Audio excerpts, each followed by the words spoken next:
Hello dears. അപ്പോൾ ഇന്ന് കിളിയുടെ സ്കൂളിൽ യൂത്ത് ഫെസ്റ്റിവലാണ് കേട്ടോ. ഞങ്ങളപ്പോൾ അങ്ങോട്ടേക്ക് പോകാൻ വേണ്ടി ഇറങ്ങിയതാണ്. കിളിയുടെ ഡാൻസ് ഉണ്ട്, ഭരതനാട്യം. ഇറങ്ങുന്ന സമയത്ത് ഗംഭീര മഴയായിരുന്നു കേട്ടോ, നല്ല മഴയായിരുന്നു. ഏകദേശം സ്കൂൾ എത്താറായപ്പോഴാണ് ഒന്നൊന്ന് തോർന്നത്. അപ്പോൾ നമ്മൾ സ്കൂളിൽ എത്തിക്കഴിഞ്ഞു. കിളി ഭവൻസിലാണ് കേട്ടോ പഠിക്കുന്നത്. അപ്പോൾ ഞങ്ങളിതാ ഗ്രീൻ റൂമിലെത്തി. ഡാൻസ് ടീച്ചറും അതുപോലെ തന്നെ മേക്കപ്പ് ചെയ്യണ ചേച്ചി എത്തിയിട്ടുണ്ടായിരുന്നില്ല. ഒരു 8 മണിയോട് കൂടിയിട്ടാണ് കേട്ടോ അവരെത്തിയിട്ടുണ്ടായിരുന്നത്. അങ്ങനെ മേക്കപ്പ് ഇതാ സ്റ്റാർട്ട് ചെയ്തിട്ടുണ്ട്. കിളിയുടെ എന്താ പറയുക, ഇങ്ങനത്തെ മേക്കപ്പ് ചെയ്യുന്നത് കാണാനും അതുപോലെ തന്നെ ആ ഒരു ഭരതനാട്യത്തിൻ്റെ കോസ്റ്റ്യൂമൊക്കെ ഇട്ട് കാണാൻ എനിക്ക് ഭയങ്കര ഇഷ്ടമാണ് കേട്ടോ. അത് വല്ലാത്തൊരു സന്തോഷമാണ് എനിക്ക്. അതാ കണ്ടില്ലേ, ഓരോ മുടിയൊക്കെ കെട്ടിക്കൊണ്ടിരിക്കുകയാണ് അവൾക്ക് കേട്ടോ. അപ്പോൾ ഓൾമോസ്റ്റ് ഇപ്പോൾ മേക്കപ്പും എല്ലാം കഴിഞ്ഞിട്ടുണ്ടായിരുന്നു. ഇതാണ് അവളുടെ കോസ്റ്റ്യൂം.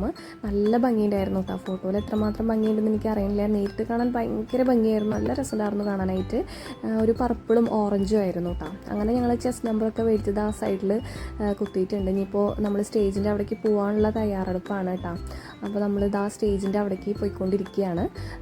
സ്റ്റേജിൻ്റെ ബാക്ക് സൈഡിലേക്കാണ് കേട്ടോ പോണത് നമ്മൾ. അപ്പോൾ 2-3 കുട്ടികളുടെ ഡാൻസ് കഴിഞ്ഞിട്ടുണ്ടായിരുന്നു, ഭരതനാട്യം.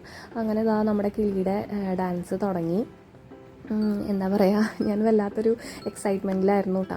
എൻ്റെ മോള് നന്നായി കളിക്കണേന്ന് ഇങ്ങനെ പ്രാർത്ഥിച്ചുകൊണ്ടാണ് ഞാൻ ഈ വീഡിയോ എടുത്തുകൊണ്ടിരിക്കുന്നത്. ഒരു ഭാഗം പോലും തെറ്റരുതേന്ന് വെച്ചിട്ടാണ് കേട്ടോ.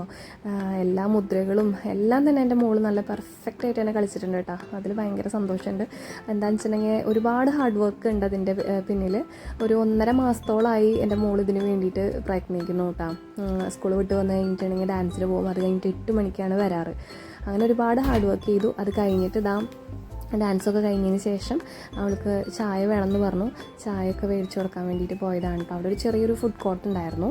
അപ്പോൾ അവിടുന്ന് ചായയും അതുപോലെ പ്ലേറ്റും മേടിച്ചു കൊടുത്തു കേട്ടോ. അത് ഫിസ്സും ഉണ്ടായിരുന്നു, അതും കുടിച്ചു ആൾ. അത് കഴിഞ്ഞിട്ട് ഞങ്ങളിതാ വീട്ടിലേക്ക് പോകാൻ വേണ്ടിയിട്ട് നിൽക്കുകയാണ് കേട്ടോ. അപ്പോൾ ഇത്രയേ ഉള്ളൂ. Tata, bye, take care.